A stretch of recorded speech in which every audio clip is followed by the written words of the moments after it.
আসসালামু আলাইকুম। আজকে আমরা যে প্রশ্ন নিয়ে আলোচনা করব সেটা হচ্ছে প্রমাণ বিচ্যুতি কি বা প্রমাণ বিচ্যুতি কি ব্যাখ্যা করা। তাহলে প্রমাণ বিচ্যুতি বলতে আমরা কি বুঝি?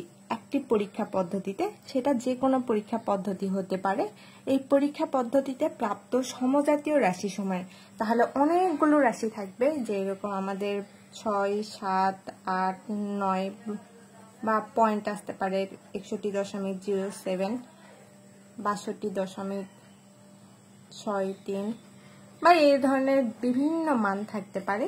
এগুলো হচ্ছে সমজাতীয় রাশি। এই রাশিগুলোর গাণিতিক গড়, মানে গাণিতিক গড় বা গড় হতে তাদের গড় বিচ্যুতি সময়ের বর্গের সমষ্টিকে রাশি সময়ের সংখ্যা অপেক্ষা 1 কম দ্বারা ভাগ করলে প্রাপ্ত ভাগফলকে আমরা প্রমাণ বিচ্যুতি বলে থাকি। তাহলে এইটা যদি আমরা গাণিতিকভাবে প্রকাশ করতে চাই তাহলে আমাদের কি রকম হবে? ধরে নিলাম এস, এটা দ্বারা আমরা প্রমাণ বিচ্যুতি বুঝাই, এস দ্বারা প্রমাণ বিচ্যুতি। তাহলে এই এস ইকুয়াল টু আমাদের কি হবে? সমজাতীয় রাশি। এই সমজাতীয় রাশি সময়ের গাণিতিক গড় বা গড় হতে তাদের গড় বিচ্যুতি সময়ের বর্গের সমষ্টিকে। তাহলে গড় বিচ্যুতি বলতে আমরা কি বুঝি? গড় বিচ্যুতি হচ্ছে একটা পরীক্ষা পদ্ধতি, এটা একটা পরীক্ষা পদ্ধতি। এই পরীক্ষা পদ্ধতিতে প্রাপ্ত এক জাতীয় রাশি সময়ের, এই যে বিভিন্ন ধরনের প্রাপ্ত রাশি, সেটা আমরা যখন সংজ্ঞা দিব সেক্ষেত্রে আমাদের হবে কি x1, x2, x3 ... xn পর্যন্ত।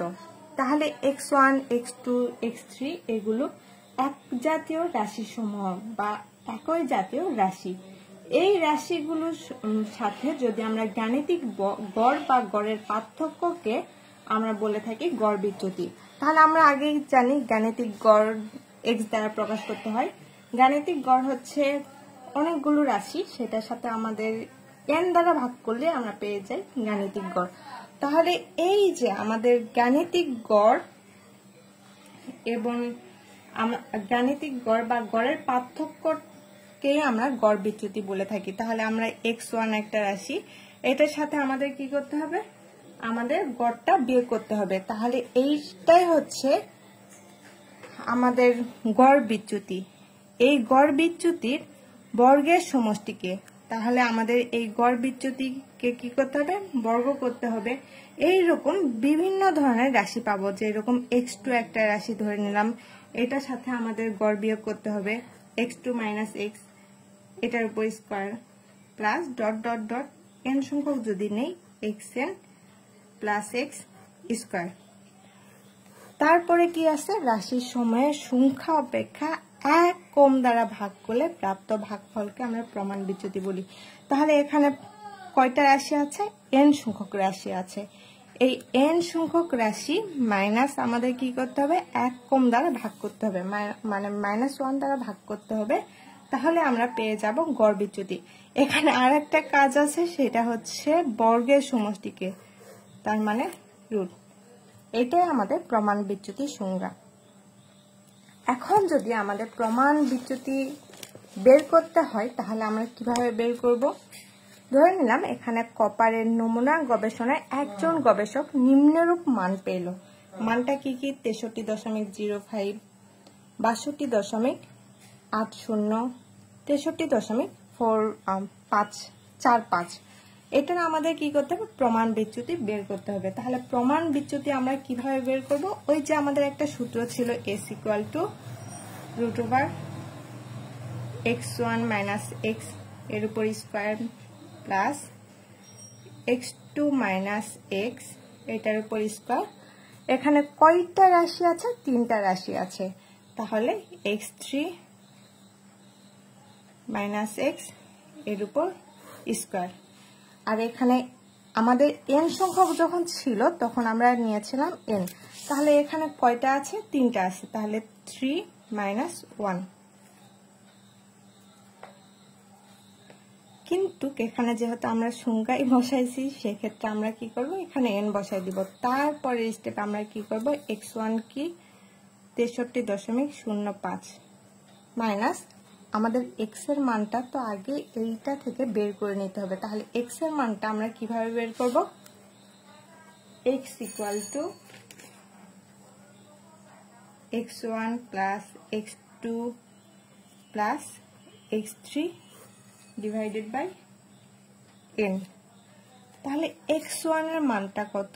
x1 এর মান 63.05, x2 এর মান 62.80 আর x3 এর মান কত? 63.45। তাহলে কয়টা মান পাইলাম? 3টা। তাহলে 3 দ্বারা ভাগ করলে আমাদের যেটা আসবে সেটা হচ্ছে 63.1। এখন এই 63.1টা আমাদের এই যে এখানে বসাই দিতে হবে। তাহলে আমরা একটু করে দেখি। রুট x1 এর মান কত? 63.05, এইটার সাথে 63.1 প্লাস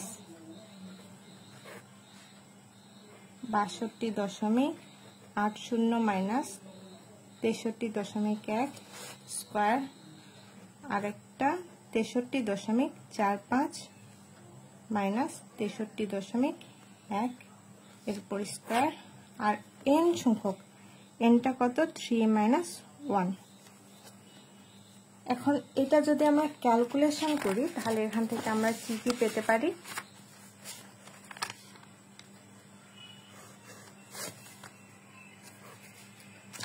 (63.05 মাইনাস 63.1) যদি আমরা ক্যালকুলেশন করি তাহলে আমরা পাবো 0.05, এটার উপর স্কয়ার।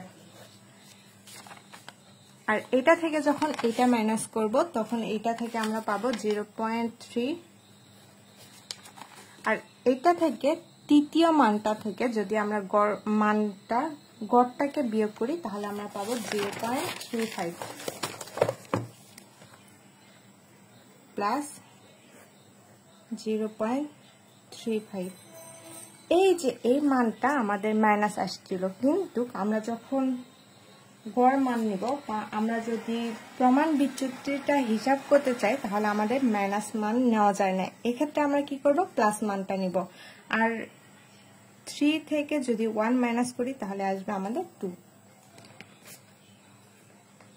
তাহলে এটা যদি আমাদের ক্যালকুলেশন করি তাহলে আমাদের আসবে 0.0025 প্লাস 0.09 প্লাস 0.1225 ভাগ 2। তারপরে এটা ক্যালকুলেশন করলে আমাদের আসবে 0.215 3.28 গুণন 10 to the power 1। এটা আমাদের s ইকুয়াল টু, তাহলে প্রমাণ বিচ্যুতি s ইকুয়াল টু আমাদের বের হলো কত? 3.28 গুণন 10 to the power 1। তাহলে এটা আমাদের কিভাবে বের করলাম? আমরা প্রথমে প্রমাণ বিচ্যুতির সূত্রটা নিলাম। সূত্রটা কি ছিল? x1 minus x square plus x2 minus x plus x3 minus x whole square, তারপরে বাই n মাইনাস 1 এর উপর রুট। তাহলে এই মানগুলো আমরা বের করে বা এই মানগুলো বসাই দিলে আমরা পেয়ে যাব s ইকুয়াল টু 3.28 গুণন 10 to the power মাইনাস 1। এটাই হচ্ছে আমাদের কপারের নমুনা গবেষণার প্রমাণ বিচ্যুতি হিসাব।